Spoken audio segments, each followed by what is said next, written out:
तो इस पर भी इंशाल्लाह जो है ना तशरीह कर। बाकी जहाँ तक बात है आपकी सवाल की, अंडरस्टैंडिंग का मतलब जो है ना वो शरीयत की हदूद और क़ुयूद को तोड़ना नहीं है जी। अमेरिका के अंदर या यूरोप के अंदर या इंडिया के अंदर अगर अंडरस्टैंडिंग हो जाती है तो डेफिनेटली हिंदू को मुसलमान करके उससे शादी की जाती है। ये नहीं कि अंडरस्टैंडिंग होगी वो हिंदू है या मुसलमान है इनका निकाह हो जाए, या फॉर एग्जाम्पल अमेरिकन है वो क्रिश्चियन है या यहूदी है, अब अहले किताब के साथ जो है वो निकाह हो सकता है। ये एक अलग बहस है कि मर्द औरत के साथ कर सकता है लेकिन औरत जो है वो मर्द नान मुस्लिम के साथ नहीं कर सकती। अब जहां तक आपका सवाल है शिया सुन्नी का, हमारी फिक़्ह के मुताबिक हमारे फुक़हा, ज़ाहिर है हम इमाम जाफ़र सादिक़ अलैहिस्सलाम उनसे जो है वो फ़िक़्ह इमाम जाफ़र सादिक़ अलैहिस्सलाम को लेते हैं, और आज के ज़माने में हमारे मुज्तहिदीन जो है वो कुरान से इस्तिंबात करते हैं, फिर अहादीस रसूल खुदा हैं, फिर रिवायात आइम्मा अलैहिस्सलाम में, फिर इस्तिदलाल करके वो हुक्म देते हैं। फ़िक़्ह जाफ़री के मुतल्लिक़ तमाम तर फुक़हा और उनके मानने वाले हमारे नज़दीक मुसलमान हैं, और मुसलमान का मुसलमान के साथ निकाह हो सकता है, कोई कदगन नहीं है। किसी मुज्तहिद ने उसकी मुमारत नहीं की। हनफी के शिया के साथ हो सकता है, मालिकी के साथ हो सकता है, शाफी के साथ हो सकता है। मुसलमानों में हमारे नजदीक कोई तफरीक नहीं, हम सबको मुसलमान समझते हैं और हमारे यहाँ आदि निकाह होते हैं, कोई प्रॉब्लम नहीं होती। गुफ्तगू हुई है, मैं अर्ज करूं कि इन्होंने कानूनी तौर पर बताया है कि इसमें कोई कबाहत नहीं है, और इन्होंने मुआशरती तौर पर बताया है कि ये मुश्किलात पैदा होती हैं। दोनों चीज़ें अपनी जगह पर सही हैं। मेरा तजुर्बा भी ये बताता है कि 6 साल 7 साल में वो अपनी मस्जिद की तरफ खींचती है, वो अपनी मस्जिद की। एक गलतफहमी यहाँ दूर करता चलो, गोडियल साहब नहीं है लेकिन बोलना हर्ज नहीं है, वो ये है कि हमारे रेफरेंस से हमेशा इमाम बारगाह का लफ्ज आता है। वो मस्जिद ही होती है जी, नहीं हमारी मस्जिद होती है। इमाम बारगाह इसलिए रखते हैं कि वहाँ पर गैर मुसलमान भी आना चाहे तो फिर मस्जिद में अलाउड नहीं है तो इमाम बारगाह रखते हैं। क्योंकि हिंदू आते थे तो इमाम बारगाह को अलग किया गया ताकि मस्जिद का हुक्म वहाँ पर न आए। तो यहाँ पर ये बात अर्ज करनी है कि दोनों तरफ खिंचाव पैदा हो जाता है और लाइफ में मुश्किल होती है। एक बार एक चैनल पे मुझे बुलाया गया था और यही सवाल किया था, मैंने कहा आज ही रात को मैं 2 निकाह पढ़ने जा रहा हूँ, दोनों में एक तरफ लड़का सुन्नी है और लड़की शिया है, और एक तरफ लड़का शिया है लड़की सुन्नी है। फैमिलीज हैं चल रही हैं, फैमिलीज हैं जिसमें प्रॉब्लम्स हैं, कोई हार्ड एंड फास्ट रूल नहीं बनाते, लेकिन हम उससे हट के एक बात करते हैं, क्यों ना हम ऐसा माहौल कायम करें कि वालिदैन इतने वसीउल क़ल्ब के साथ आगे बढ़ें कि दोनों फ़िक़्ह की चीज़ें बच्चे की तरफ सामने रखें और आहिस्ता आहिस्ता इस तरह से तरबियत करें कि बच्चे दीनदार हो जाएं, बच्चे दीनदार हो जाएं। अब बाकी इस फ़िक़्ह की तरफ वो बच्चा अपने मुतालियात के ज़रिए जाना चाहता है या इस फ़िक़्ह की तरफ अपने मुतालियात करके जाना चाहता है, उसकी मर्ज़ी है। ये गुफ्तगू ख़त्म हो गई। तीसरी चीज़ जो मैं समझाना चाह रहा हूँ वो ये कि हमारे यहाँ शादी 2 ही किस्म की समझी जाती है, या अरेंज मैरिज या लव मैरिज।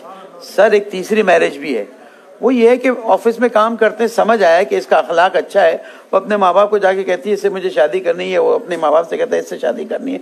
तो ये लव मैरिज भी नहीं है और ये वो भी नहीं है, अरेंज मैरिज भी नहीं, सिलेक्टिव। वो लड़की ने सिलेक्ट किया, वो लड़के ने सिलेक्ट किया। अब यहाँ सेलेक्टेड मैरिज, सेलेक्टेड में इस इस्तिलाह को राइज कीजिए, इसलिए कि आजकल मुसलसल जहाँ लड़की कहती है मुझे फलां से शादी करनी, फौरन इल्जाम लग जाता है लव मैरिज हो गई।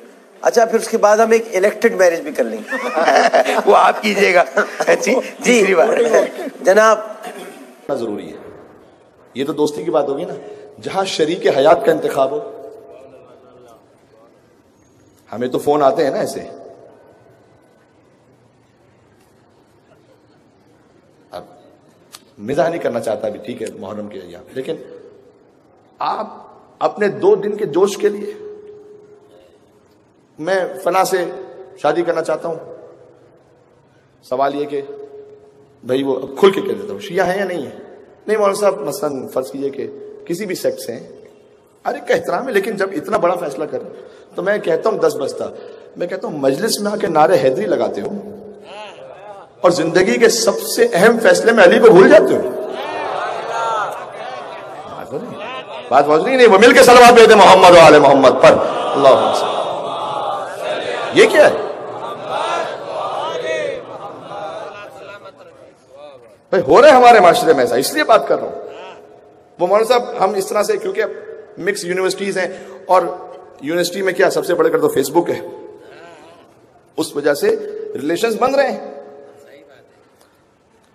अब उसमें ख्याल ही नहीं रखा जा रहा कि मुहिब्ब अहले बैत तो देखो सबसे पहले, ہم کف ہونے میں، کمپیٹیبل ہونے میں سب سے پہلا بیسک کرائٹیریا یہی ہے. خاندان اور شکل و صورت اور مال اور دولت یہ تو سب بات کی بات، ایمان تو دیکھو پہلے. ہے نہیں، بات برا تو نہیں لگ رہا، صحیح بات کہہ رہا ہوں نا میں، حقیقت ہے نا ہمارے معاشرے کی. مل کے پیولی بنیادی مسائل کی طرف اشارہ کم سے کم ہونا چاہیے کہ پتہ چلے، شعور بیدار ہو کہ ہم کیا کر رہے ہیں. اچھا اس میں ہوتا کیا ہے پھر؟ اب وہی ممبر امام حسین کی برکت سے، نہ میں کوئی آپ سے کوئی خدا نہ خواستہ میں نے کبھی سوچا بھی ہو کہ میں آپ سے کوئی افضل ہوں، نعوذ باللہ من ذالک، میں آپ ہر ایک سے میں اپنے آپ کو کمتر سمجھتا ہوں، یقین جانیے گا. لیکن ممبر امام حسین کی وجہ سے لوگ ہم سے رابطہ کرتے ہیں. اس لیے میں بات کہہ رہا ہوں کہ وہ مولانا صاحب ہم نے مثلا سلیکٹ کر لیا ہے اور ہم چاہتے ہیں کہ ازدواج ہو، اور ہم نے ایک دوسرے سے بات کر لی ہے کہ ہم اپنے اپنے فقہ کے مطابق رہیں گے. 99% کیسز میں کہہ رہا ہوں یہ اپنی اپنی فقہ کا جنازہ 2 مہینے میں نکل جاتا ہے. میں کہہ رہا ہوں کون سی اپنی اپنی فقہ؟ جیسے ہی رمضان آیا،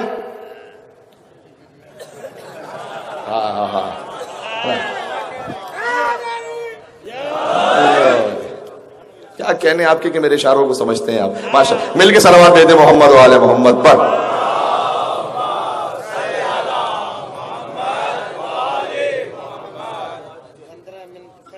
اب رمضان آ گیا، اب ٹھیک ہے. اب سوال یہ ہے کہ آپ نے صحیح وقت پہ روزہ کھولنا ہے یا 12 منٹ پہلے کھولنا ہے؟ ٹھیک ہے، کس وقت پہ کھولنا ہے آپ نے؟ وہیں فقہ کا معاملہ نکل گیا. اور پھر نماز کا معاملہ ہے، باقی معاملات ہیں. ہاں کچھ آپ ہو سکتا ہے آپ میں سے کوئی مثال لے کر آ جائے، اور ہو سکتا ہے مجمع میں کوئی ایسا بیٹھا ہو جس کی زندگی میں یہ واقعہ ہوا ہو. تو میں کسی کو ٹونٹ نہیں کر رہا یہاں پر، اور مثال لے کر آ سکتا ہے کوئی کہ نہیں مولانا صاحب اس طرح سے شادی ہوئی تھی، بہت اچھی طرح سے گزر رہی ہے، کوئی بات نہیں. میرے پاس بھی مثالیں ایسی، لیکن وہ ایکسیپشنز ہیں. 2-3% ہیں ایسی مثالیں. یا تو آپ اتنے ترم خانے کہ آپ کو پتا ہے کہ میں وہ 2% میں ہی ہوں، میں 97% میں نہیں ہوں. کس کو پتا یہ؟ تو کیوں ایسے فیصلے کی طرف جا رہے ہیں جس میں ایک بہت بڑا خطرہ ہے؟ اچھا آپ کے لیے خطرہ نہیں ہے، میں آپ کو بتا رہا ہوں پھر نسلوں کے لیے خطرہ ہوگا. یہ تو طے، یہ تو طے. اس لیے ایک بچی سوال کرنے لگی، مولانا یہ آپ مولوی حضرات نے کیا بنایا ہوا ہے کہ شیعہ لڑکے کی سنی سے اور سنی لڑکی کی شیعہ سے شادی نہیں ہوگی؟ تو میں نے کہا بی بی تم نے یہ سوال کیوں نہیں کیا کہ سندھی کی مہاجر سے، مہاجر کی پنجابی سے، پٹھان کی بلوچی سے شادی کیوں نہیں ہوگی؟ جو جواب تمہارے پاس وہاں ہے کہ ثقافتیں مختلف ہیں، رہن سہن مختلف ہیں، انداز زندگی مختلف ہے، وہی جواب یہاں ہے. یہ کوئی شرعی طور پر تو منع نہیں کیا جا رہا. نبھانا مشکل ہو جائے گا، رہنا مشکل ہو جائے گا، زندگی گزارنے میں تمہیں دقتوں کا سامنا کرنا پڑے گا، کر سکتے ہو، سنبھال سکتے ہو. تو جب ہم اہل کتاب سے شادی کرنے کی اجازت دے رہے ہوتے ہیں، عزیزان گرامی یہ اختلاف علمی رہنا چاہیے.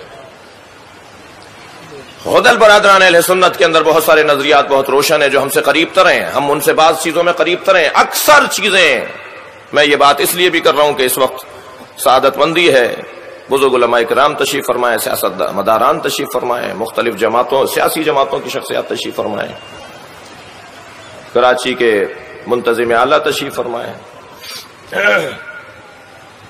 یہ اختلاف ہمارا علمی رہنا چاہیے، مدرسوں کی حد تک رہنا چاہیے، دینی حلقوں تک رہنا چاہیے، ان لوگوں تک نہیں پہنچنا چاہیے جو حل نہیں کر سکتے اس مسئلے کو.